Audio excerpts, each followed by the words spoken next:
Mas da última vez que essa notícia apareceu, o papel despencou, né? Veio para baixo dos R$ 22.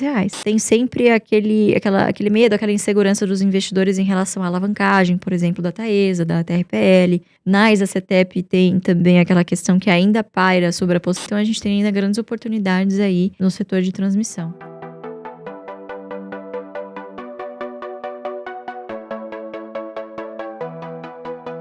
O seguinte, já de cara, o Jacaré tá com a boca aberta, a bolsa tá barata, como é que tá essa situação? Ô, Carol, eu acho que o Jacaré tá sempre de boca aberta, né? Eu acho que quem segue essa estratégia de dividendos, uma das coisas mais interessantes é que depois de um tempo, quando você já tem uma carteira mais robusta, os seus dividendos é que vão abastecer o seu caixa ali de oportunidades, né? Então, sabendo fazer uma alocação legal, você tem sempre caixa ali pronto para abocanhar as oportunidades, né? Eu acho que, inclusive, da última vez que eu vim aqui, faz um tempo que a gente vem falando que, olhando para múltiplos de Ibov, de índice, parece aparentemente estar muito barato, né? Basicamente, o que ainda está sustentando o Ibov é o quê? Petrobras e Banco do Brasil, né? Que mais? Bradesco tá lá embaixo.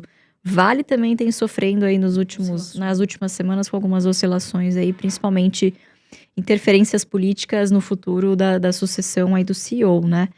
Então, eu acho que ainda tem bastante espaço. Agora, de novo, já tem um tempo que a gente está falando isso, né? Quando a gente olha, assim, para ações especificamente, setores que a gente gosta para carteira previdenciária, o sentimento que fica é o de você estar meio encurralado, se sentindo com pouquíssimas opções, né? Tanto que agora 2024 eu fiz, assim, aportes muito singelos, assim, chama de aportes de manutenção, que é aquele dividendinho pequeno lá que cai, você vai realocando só para não falar que não fez nenhum aporte, mas assim, dizer que eu aportei, que o Jacaré fechou a boca, que apareceu uma grande oportunidade nesses últimos 3 meses aí, tem sido difícil. Então, o meu posicionamento no momento tem sido ficar com a boca aberta e esperando aí, porque uma hora essa correção vem, né? O que você acha, hein, Lu? Você acha que... A gente sempre pode fazer? briga nós O dois que aqui. pode fazer a bolsa andar, afinal, Lu? Porque a gente tá falando em bolsa barata já faz um bom tempo, né? Já faz um bom tempo. Eu acho que no finalzinho do ano passado o pessoal deu uma animada, né? Um certo otimismo com essa tese de soft landing nos Estados Unidos, né? Então, ninguém praticamente mais fala de recessão nos Estados Unidos, que é algo que pesava muito. E agora eu acho que o pessoal tá um pouquinho mais conservador, talvez, não diria nem conservador, mas aguardando com uma certa cautela qual que vai ser o posicionamento do Fed, né? Em que velocidade, qual que vai ser a agilidade com que eles vão baixar os juros. Tem eleições também, né? Tem eleições americanas também, né? Enfim, eu acho que existe também uma pauta que o Haddad vem liderando, inclusive, falou sobre isso no G20, né? Que é a tributação dos super ricos. Então, eu acho que aquele grande otimismo que a gente viveu ali no finalzinho do ano passado, né? O pessoal tá com um pouquinho...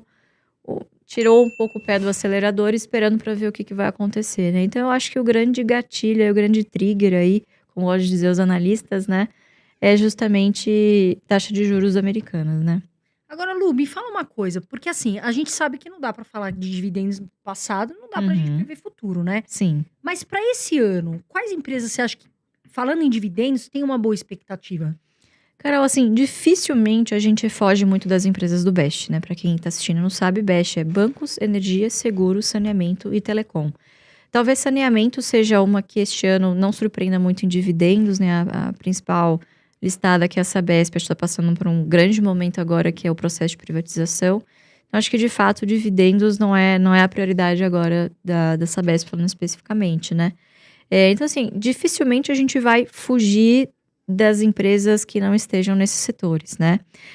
O que eu acho que o investidor tem que prestar muita atenção é grandes pagadoras de dividendos dos últimos anos, principalmente as exportadoras, pode ser que a gente passe por um período aí de uma ressaca, né? A gente não tá vivendo uma época muito positiva para boa parte das commodities, né? Eu acho que tirando o petróleo aí, enfim, acho que a gente não vai ver dividendos tão grandes, né? Tão voluptuosos como a gente viu nesses últimos 2, 3 anos, né?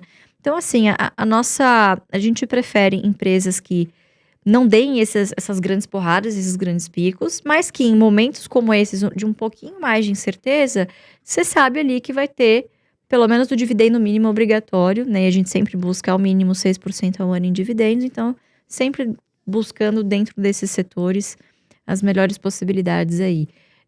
Eu particularmente estou aguardando, né? Tô esperando novidades aí. Vamos ver o setor de transmissão, né? Março agora a gente tem um leilão bem grande de cada leilão que passa, eles vão se superando, porque de fato, dentro dos segmentos de energia, o que hoje a gente vê, continua vendo grandes oportunidades, é o de transmissão, né? Então, nesses últimos anos, a gente passou por um movimento de diversificação da nossa matriz energética bem grande, assim, uma evolução dos projetos Greenfield em energia eólica, né? Ocorre que você está gerando boa parte dessa energia no Nordeste, enquanto o centro consumidor é Sul-Sudeste.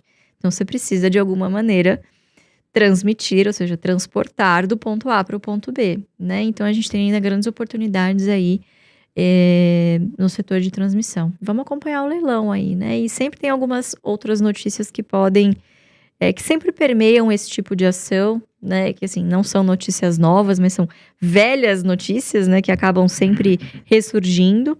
Então, tem sempre aquele medo, aquela insegurança dos investidores em relação à alavancagem, por exemplo, da Taesa, da TRPL. Na Isacetep tem também aquela questão que ainda paira sobre a possibilidade da Eletrobras conseguir liberar as garantias, ou seja, liberar a sua posição na TRPL e vender isso para um terceiro, né? Então, da última vez que essa notícia apareceu, acabou não se concretizando, mas da última vez que essa notícia apareceu, o papel despencou, né? Veio para baixo dos R$22. Então, esperamos ansiosamente, o Jacaré tá de boca aberta aí, continuamos de olho no setor de transmissão. Então, sem novidades aí nos setores. Suas preferências seriam Taesa e Transmissão Paulista? Taesa e Transmissão Paulista.